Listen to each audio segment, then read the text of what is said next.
Stan loving SakuAtsu and Miya Twins for clear skin. This will be an Osamu's POV of how he sees and feels for Atsumu sparkles. I don't own anything but the plot. Atsumu was the older twin, but Osamu has always been the one looking after him. Atsumu, that's my shirt you're wearin', Osamu utters as he sees Atsumu putting on a shirt with Osamu clearly printed out at the back. I'm borrowing it. Atsumu replies, stating it like it's the most obvious thing in the world. Ya better return it, ya scrub. Atsumu says he will, but Osamu knows that he'll never get it back. He never, not even once, ever gets any of his clothes back once Atsumu takes it. Osamu also knows that Atsumu doesn't exactly have the nicest personality. He lies. Ya ate my chocolate pudding again, didn't ya? I didn't. Atsumu says, lying through his teeth as chocolate is clearly evident on his lips.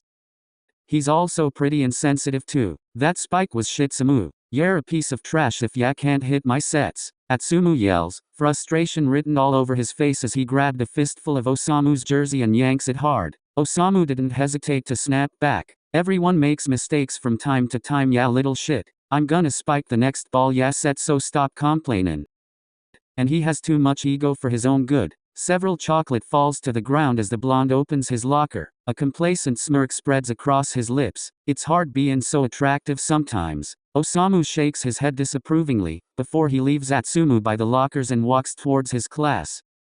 So he knows that Atsumu is hard to love. Atsumu is loud, brash, and rough around the edges with just about everyone, which is why a lot of people doesn't like him. Atsumu, the others don't like ya, so, they're just a bunch of no good scrubs anyways. Atsumu purposely says it loud enough for everyone in the gym to hear. Fuckers who can't spike properly aren't worth my time. When it was time to split into teams, everyone quickly grouped themselves, except Atsumu, who ended up standing alone. But he didn't seem to mind. He just kept tossing the ball up and down, completely unfazed. Osamu does care though, so he doesn't like it when Atsumu is all alone. A volleyball flies through the air and perfectly lands at the back of Atsumu's head. Ack. Atsumu winces, turning around and sees Osamu standing behind him, clearly the instigator. What was that for Samu? Osamu only starts running, and Atsumu chases after him. Come back here, ya little twerp.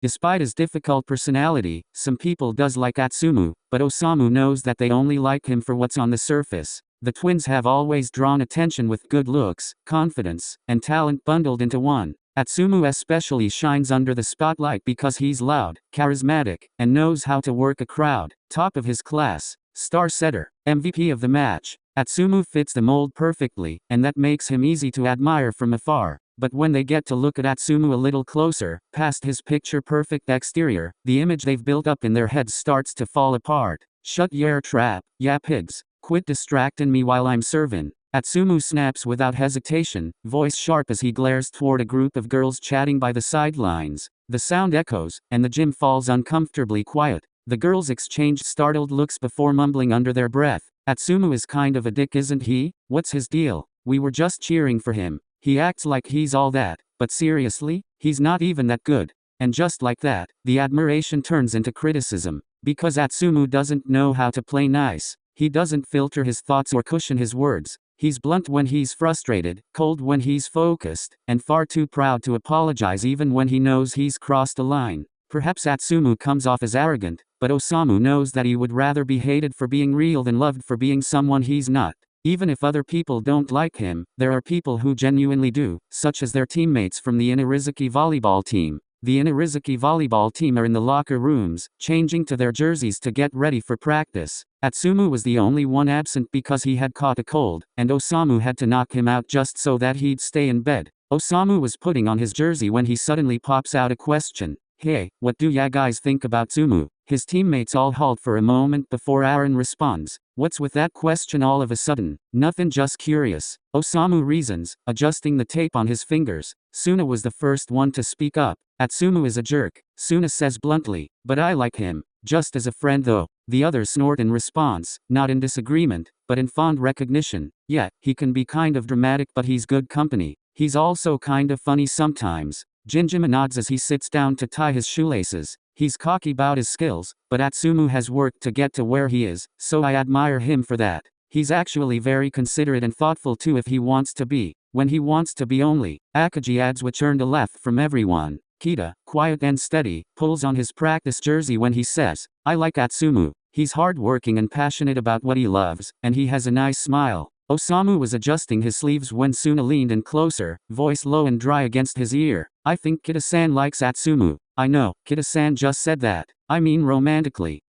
Compared to the other people who liked or likes Atsumu, who only knows what's on the surface, Kita is different. Kita knows what kind of person Atsumu is, knows the version of Atsumu that gets moody when things don't go his way, the sharp tongue, the stubborn pride, the desperate need to win, even if it means pushing himself too far. It's not that hard to know what comes after that, knowing that Atsumu already harbors a massive crush on Kita. After all, Kita is easy to like, caring, kind, and cute. Osamu thinks Kita could love Atsumu just as he is. After Atsumu asks Kita to walk home with him, they get together some time after that.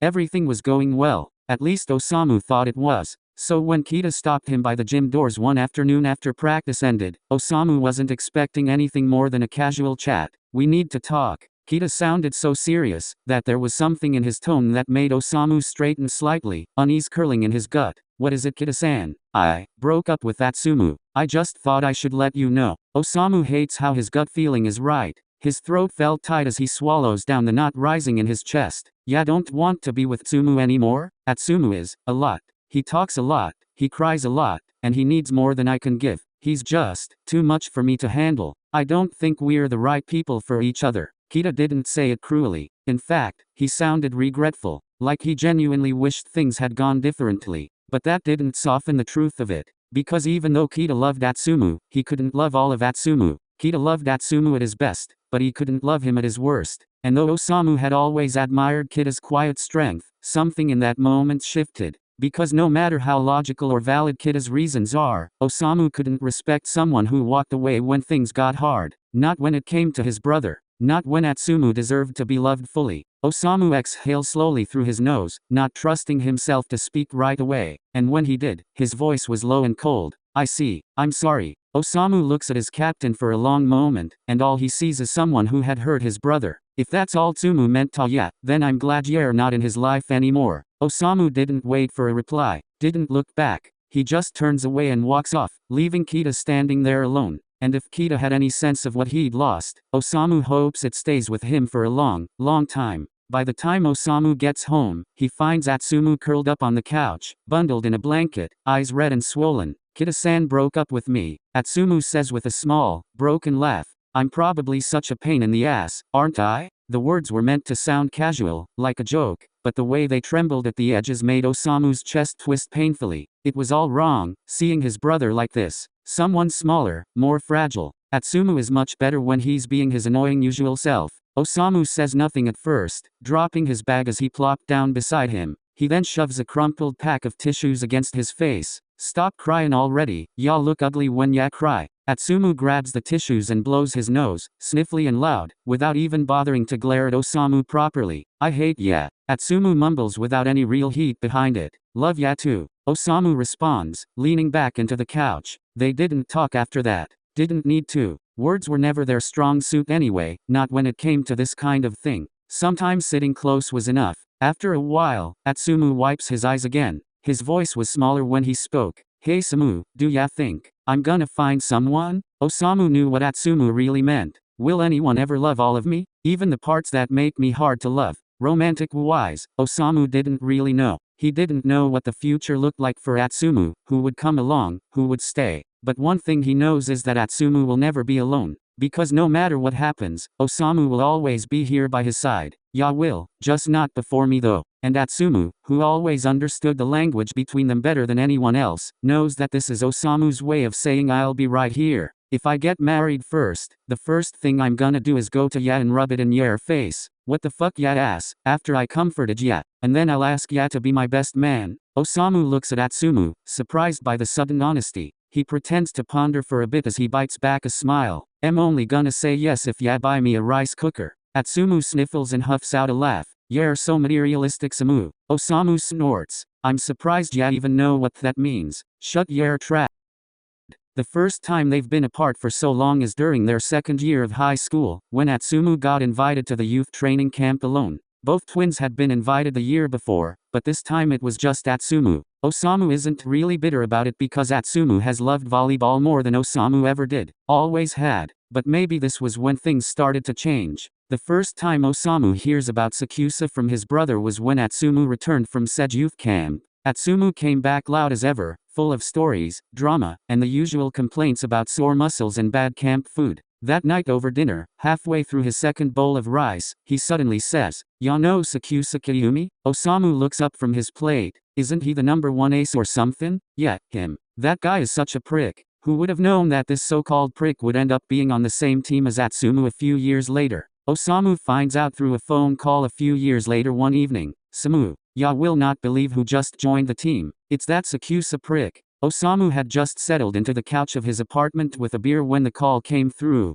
Figures that Atsumu won't even start with a hello. That scrub never calls unless he was about to complain or brag. "What? Yeah, guys fightin' already." He started it. "I was tryin' to be friendly now that we were teammates, and he looked at me like I was some contagious germ." Osamu already knew the two weren't on friendly terms since youth camp. Atsumu had already told him about Sakusa and how much of a jerk he was when they were roommates. Though, it's only now again that Atsumu has brought him up back again. Frankly, Osamu thought they just didn't get along well because they both acted like assholes occasionally. Both too proud and too blunt jerks. Still, he didn't really picture Sakusa as the type to pick a fight out of nowhere. "Did ya do something?" Only told him his spikes were trash cause he missed my set. Then he came at me saying my sets sucked because I tossed the ball too high and that I was dumb. So ya insulted him and he insulted ya back. What did ya expect? It's not the same, Samu. I was only talking about volleyball while he insulted my intelligence. Atsumu says, genuinely offended, arms probably flailing somewhere on the other side of the line. And sometimes I try to joke with him, you know,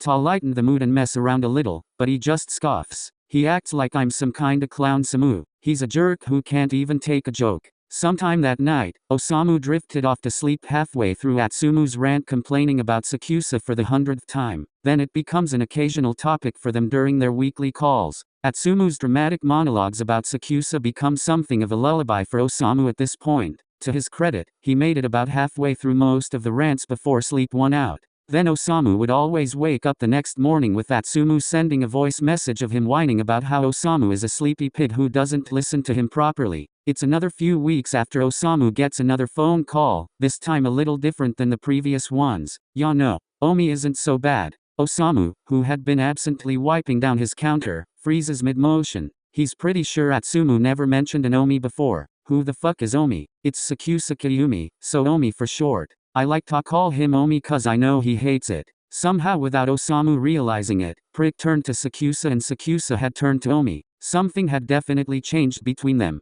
It's a few weeks after that strange call when Atsumu showed up with his MSBY teammates unannounced to a Nigiri Miya. "Samu, whip us up a feast, will ya? We're starvin'." Osamu barely had time to glance up from the counter before the shop was full of noise. Bakuto was already admiring the onigiri display, Hinata was bouncing around, the others were chattering away, and Sakusa looked like he was deeply regretting agreeing to come at all. But what caught Osamu's attention was where Atsumu had chosen to sit, not across from Sakusa, not beside Bakuto or Hinata, right next to Sakusa, close, like they always sat that way. Their usual fights didn't even sound like fights anymore, just banter, back and forth pokes, snarky remarks that made Hinata and Bakuto giggle. When Atsumu wanders behind the counter offering to help, which usually meant stealing, no, snacking on Osamu's fridge, Osamu takes his chance to find out what's up. "Ya guys are awfully chummy now. We're just tired in each other." But the way Atsumu looks at Sakusa says otherwise. It reminded Osamu of how Atsumu used to look at Kita back in high school when he was young and quiet about it, but so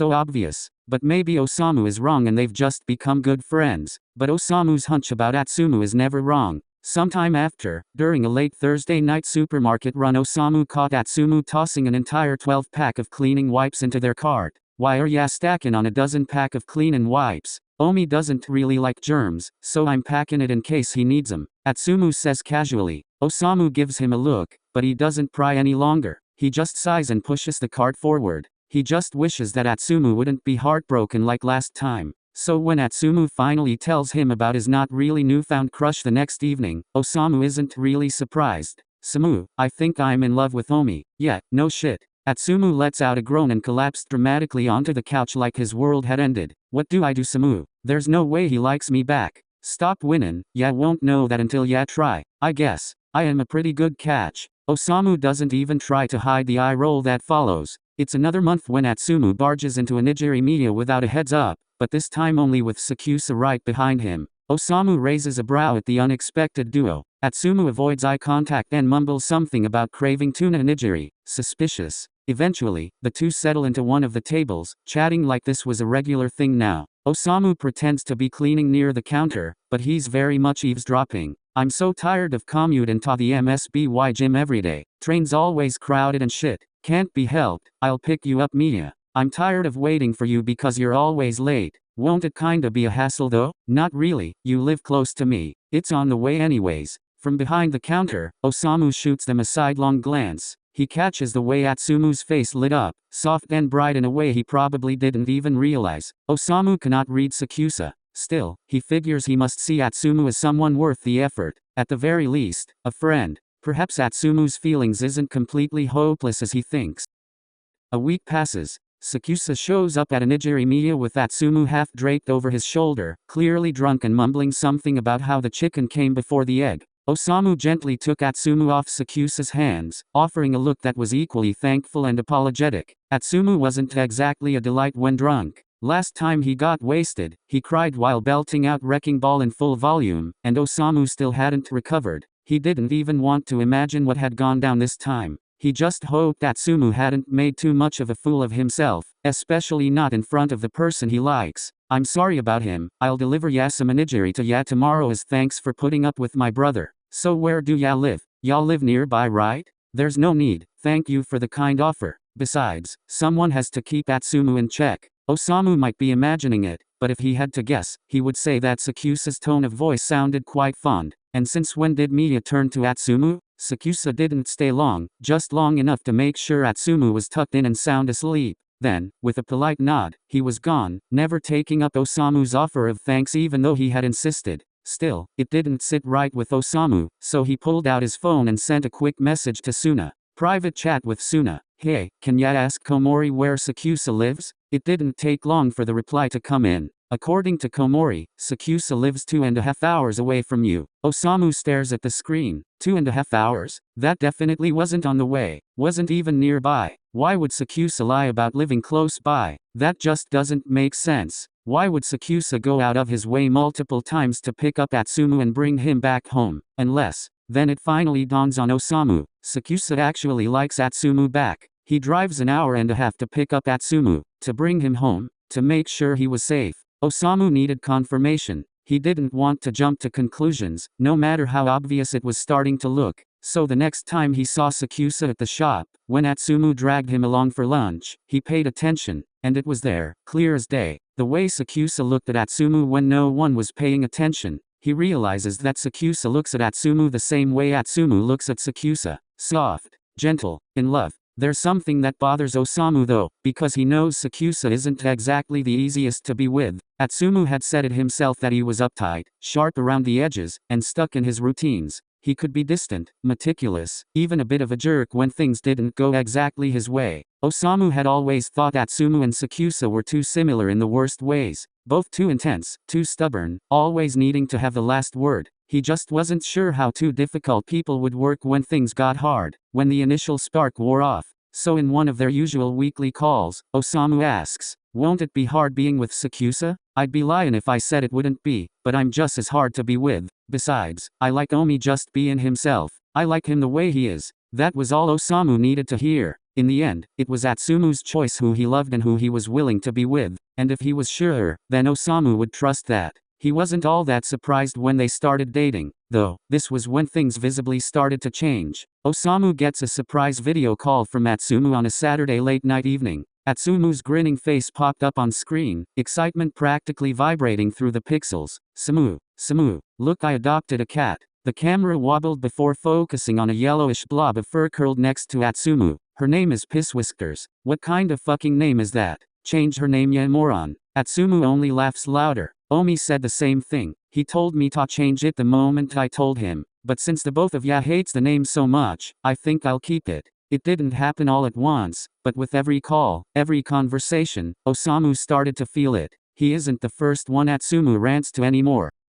Is that Sakusa's shirt? Osamu asks, eyeing the way the fabric hangs a little too loosely on his brother's frame. Ah, I stole it from Omi. His shirts are always more comfy than mine's, Atsumu reasons, and for the first time in a while, Osamu notices the untouched pile of shirts he'd recently bought, the ones Atsumu used to borrow without asking. He should cut down on buying new clothes, because he'll have enough clothes now that it's not his shirt that Atsumu steals anymore. Osamu's phone rings, and Osamu picks it up knowing that it's Atsumu who's calling. Atsumu, what's up? But it's not Atsumu's voice that answers, it's Sakusa. Atsu has been overworking and practicing too much and has gone down with a fever, so I'm looking after him. I just wanted to let you know that he's with me. Did ya get him medicine? I'll close the shop and run to the nearest drugstore right now. Osamu's starting to get concerned because Atsumu rarely got sick, and when he does, Atsumu was extremely needy. He wants the room cold but the blankets thick, hates porridge unless it's made right, and insists on someone sitting with him even if he's asleep. I've already taken care of it. Aircon's on, I gave him extra blankets, and made the porridge just how he likes it. He's asleep beside me right now. That quiets Osamu and he exhales slowly. I see, thanks for letting me know. The call ends and Osamu turns back to the onigiri he was shaping, pressing the rice a little too firmly. It's not him who's taking care of Atsumu anymore. Osamu has learned to live with the changes. Time has passed, maybe a year or two, when the shop's bell rings one slow afternoon, and Osamu looks up from behind the counter to see Sakusa walking in alone. Where's Atsumu? I came alone. There's something I need to talk to you about. Osamu's hands are still on the counter. Something about the tone, the way Sakusa looks at him so seriously sparks a memory. It reminds him of the day Kita had talked to him alone. He hopes it's not for the same reason. I'm here to ask for your blessing. I'm planning to propose to Atsumu. Osamu blinks, momentarily caught off guard. You're proposing? I am. I know how important you are to Atsumu, so I wanted to talk to you first. Osamu knows the right response. He knows he should probably offer something thoughtful, maybe thank Sakusa for loving his brother, for putting up with all of Atsumu's chaos and quirks, for taking care of him in his stead. But instead, Atsumu is really loud and he always steals your shit. I know. He lies a lot too and is extremely conceited. I know. A crybaby and too clingy.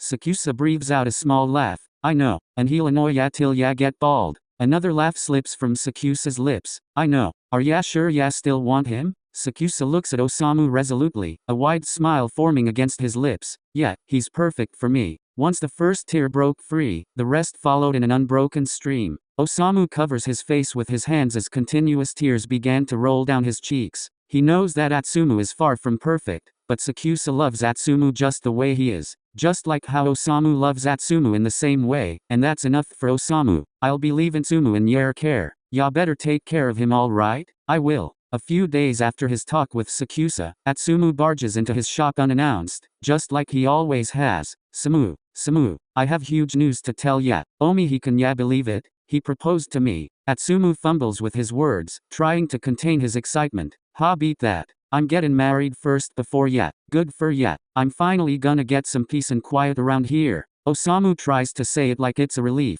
Like the idea of Atsumu moving out and into a life with Sakusa is something he's completely ready for. Because that's what's next, right? Once they get married they'll start living together. That means that Sakusa will get used to the more lively and noisy days, while Osamu has to get used to the more quiet ones. Osamu is happy for them. He really is. But he has to say, that makes him feel so incredibly lonely. Ya say that, but I know you're gonna miss me. I'm not. Ya are. I'm not. Really? Because I'm gonna miss ya. No. I'm gonna miss ya too. See, I knew you'd miss me. And I got married first before ya. Okay, I get it already. Stop rubbing it in. Atsumu grins like he's won a lifelong competition. Then he reaches into a bag and hands Osamu something, boxed, neatly wrapped. It's a rice cooker. Hey Samu, will ya be my best man? Osamu swallows, the emotion catching in his throat more than he expects. This shouldn't be much of a big deal. It's just some weird unofficial deal they had back when they were still teens, when Osamu had made a dumb joke about accepting the best man only if he got a rice cooker out of it.